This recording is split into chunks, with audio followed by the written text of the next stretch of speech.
নিশ্চয়কৈ ভক্তিৰ ৰসত বিলীন হৈছে জ্যোতি বিষ্ণু সমন্বয় ক্ষেত্ৰ কিয়নো শ্ৰীমন্ত শংকৰদেৱ সংঘৰ ৯৫ সংখ্যক বাৰ্ষিক অধিৱেশনৰ মাজত মাত্ৰ ১৬টা দিন বাকী আছে আৰু এই ১৬টা দিন বাকী থকা অৱস্থাত ইতিমধ্যে এই জ্যোতি বিষ্ণু সমন্বয় ক্ষেত্ৰত এক উখল মাখল পৰিৱেশে বিৰাজ কৰিছে চৌদিশে কেৱল ব্যস্ততা বিশেষকৈ তেজপুৰ জিলা আঞ্চলিকৰ লগতে শাখাসমূহৰ যিসকল সেৱক সেৱিকা প্ৰত্যেকে আহি পেলাই আচলতে জ্যোতি বিষ্ণু সমন্বয় ক্ষেত্ৰত কামত তেওঁলোক লাগি অধিৱেশনৰ কাম কাজ তেওঁলোক কৰাত ব্যস্ত হৈ পৰিছে আৰু এয়া দেখা পাইছে কেনেবাকৈ মাইনা দেউ চৌদিশৰ পৰিৱেশ আচলতে এই জ্যোতি বিষ্ণু সমন্বয় ক্ষেত্ৰত মূল মণ্ডপকে আদি কৰি ৰন্ধনশালকে প্ৰতিনিধি শিবিৰকে আদি কৰি প্ৰত্যেকটো দিশৰে কাম কাজ তীব্ৰ গতিত চলি আছে আৰু এয়া হৈছে প্ৰতিনিধি শিবিৰৰ দৃশ্য ইয়াতেই প্ৰায় ২০০ৰো অধিক শিবিৰ আচলতে ইয়াত নিৰ্মাণ কৰিছে আৰু এই শিবিৰসমূহ নিৰ্মাণ কৰিছে স্থানীয় সংঘৰ সেৱকসকলে আৰু দেখা পাইছে যে প্ৰত্যেকেই প্ৰাকৃতিক উপাদানৰে আচলতে এইসমূহ শিবিৰ তেওঁলোকে নিৰ্মাণ কৰাত তেওঁলোক ব্যস্ত হৈ পৰিছে সমান্তৰালকৈ জ্যোতি বিষ্ণু সমন্বয় ক্ষেত্ৰত দেখা পাইছে যে এয়া এক হৰিনামৰ ধ্বনিয়ে মুখৰ কৰি তুলিছে এইসকল আই মাতৃয়ে আৰু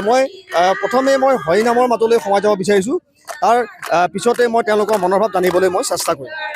কৃষ্ণ হৰি ৰাম ৰাম ৰাম হৰি ৰাম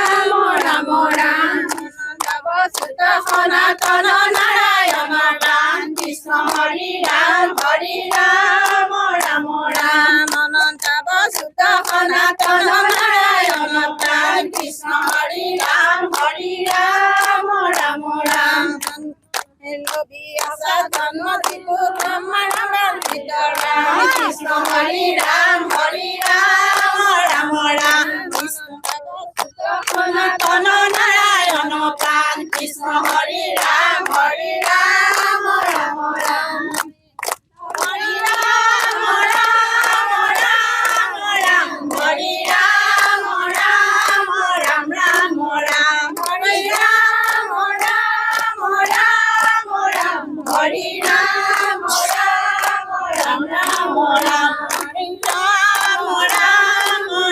কেনেধৰণে সাজু হৈছে মাজত মাত্ৰ ১৬ দিন আছে হয় আমি অতি হেঁপাহেৰে ৰখি আছো এই ১৬টা দিন আমি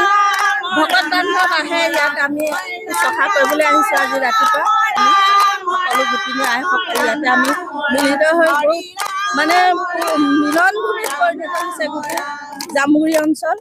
মাজত মাথো কেইটামান দিন আইসকল আহিছে এনেকৈ আমি বাপ সমস্তক আমি সেৱা ধৰিছোঁ সহায় কৰিবলৈ আহিছে হয় সহায় কৰিবলৈ আহিছোঁ আৰু মানে সকলো আহক আমি ৬, ৭, ৮ ফেব্ৰুৱাৰীত আমি সকলো হেঁপাহেৰে ৰৈ আছোঁ ভকত বান্ধৱক আদৰণি জনাবলৈ সকলো আহক আৰু মানে কি আমাৰ জ্যোতি বিষ্ণু ক্ষেত্ৰত মানে পূৰ্ণ মিলনভূমিলৈ শংকৰ মাধৱৰ দিনত আমি পূৰ্ণ মিলনভূমিলৈ পৰিণত হৈছোঁ এয়া আচলতে তেওঁলোক প্ৰত্যেকেই সেৱকসকলে আচলতে ভকত বৈষ্ণৱ আদৰিবৰ বাবে এতিয়াৰ পৰা তেওঁলোক ব্যস্ত হৈ পৰা পৰিলক্ষিত হৈছে দেখা পাইছে এইসকল আই মাতৃ কেনেধৰণে সাজু হৈছে মাজত মাত্ৰ ১৬ দিন বাকী আমি সম্পূৰ্ণভাৱে প্ৰস্তুত চলি আছে কেলেনো আপোনালোকে এটা কথা গম পাই যে শ্ৰীমন্ত শংকৰদেৱ সংঘৰ ৯৫ সংখ্যক বাৰ্ষিক অধিৱেশন আমাৰ তেজপুৰ জিলাৰ আতিথ্য আৰু ব্যৱস্থাপনাত জামুগুৰি হাটৰ জ্যোতি বিষ্ণু ক্ষেত্ৰত এয়া ৰাইজে সম্পূৰ্ণভাৱে প্ৰস্তুতি চলাই আছে সম্পূৰ্ণভাৱে হজ কৰি আছে আৰু মাত্ৰ কেইদিনমানৰ পিছতেই ইয়াত লোকাৰণ্য হ'ব দ্বিতীয় বৈকুণ্ঠলৈ পৰিণত হ'ব এই জ্যোতি বিষ্ণু ক্ষেত্ৰ আৰু আমিও জামুগুৰিবাসী হিচাপে সৌভাগ্যৱান যিহেতু শ্ৰীমন্ত শংকৰদেৱ সংঘৰ ৯৫ সংখ্যক যেতিয়া বাৰ্ষিক অধিৱেশন আমাৰ তেজপুৰ জিলাৰ আতিথ্যতা আৰু ব্যৱস্থাপনাত আমাৰ জামুগুৰি হাটৰ জ্যোতি ধলাইবিল নাহৰবাৰী পথাৰত যাক নামাকৰণ কৰা হৈছে জ্যোতি বিষ্ণু ক্ষেত্ৰ হিচাপে আমি জামুগুৰিবাসী হিচাপে আমি সঁচাই গৌৰৱান্বিত যিহেতু আমাৰ সপোনৰ যিভাগ অনুষ্ঠান আজি কিমান দিনৰ পৰা কল্পনা কৰোঁতে আহি যেতিয়া আমাৰ জামুগুৰিত উপস্থাপন হৈছে আমি সঁচাই জামুগুৰিবাসী বহুত ভাগ্যৱান আৰু পৰৱৰ্তী কালত আমি উঠি অহা চামক এই অনুষ্ঠানৰ জৰিয়তে আদৰ্শ বিলাব বিচাৰিম যে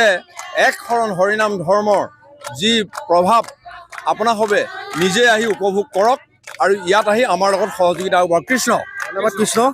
কেনেধৰণে কিমান দূৰ আগবাঢ়িছে শিবিৰৰ কাম ইমান দূৰ মানে আমাৰ প্ৰায় ৯০% হ'ল কাম হয় আৰু আমাৰ সম্পূৰ্ণকৈ লাগিছোঁ পূৰা আনন্দৰে ফূৰ্তিৰে ইমান দিনৰ মূৰত এই অনুষ্ঠানটো পাইছোঁ। আকৌ ঘূৰি এই অনুষ্ঠান যেতিয়া আমাৰ জিলালৈ আহিব তেতিয়া আমি জীয়াই হয়তো থাকিম নে নাথাকিম ক'ব নোৱাৰোঁ। গতিকে পূৰা আনন্দত লাগি আছোঁ, পূৰা সকলোখিনি একে ডেকাৰ পৰা বুঢ়ালৈকে, মহিলাৰ পৰা ছোৱালীলৈকে চবেই ইয়াত ফূৰ্তি কৰিছে পূৰা। কৃষ্ণ ধন্যবাদ। এয়া আছিলে সেৱক আৰু এইফালে আই মাতৃ ইতিমধ্যে দেখা পাইছে যে সমগ্ৰ জ্যোতি বিষ্ণু সমন্বয় ক্ষেত্ৰত পৰিৱেশ হৰি নামে মুখৰ কৰি তুলিছে। সমান্তৰালকৈ এই জ্যোতি বিষ্ণু সমন্বয় ক্ষেত্ৰতে সেৱকসকল ইতিমধ্যে শিবিৰ নিৰ্মাণত তেওঁলোক ব্যস্ত হৈ পৰিছে। দেখা পাইছে যে প্ৰত্যেকেই নিজৰ নিজৰ কামত তেওঁলোক ব্যস্ত হৈ পৰিছে। কেৱল মাজত মাত্ৰ 16টা দিন আছে আৰু 16 দিনৰ পিছতেই এই জ্যোতি বিষ্ণু সমন্বয় ক্ষেত্ৰতেই অনুষ্ঠিত হ'ব শ্ৰীমন্ত শংকৰদেৱ সংঘৰ 95 সংখ্যক বাৰ্ষিক অধিৱেশন, যাৰ বাবে এইদৰে জ্যোতি বিষ্ণু সমন্বয় ক্ষেত্ৰত নিতৌ উদুলি মুদুলি পৰিৱেশে বিৰাজ কৰাৰ লগতে হৰিনামৰ ধ্বনিয়ে মুখৰ হৈ পৰিছে জ্যোতি বিষ্ণু সমন্বয় ক্ষেত্ৰ।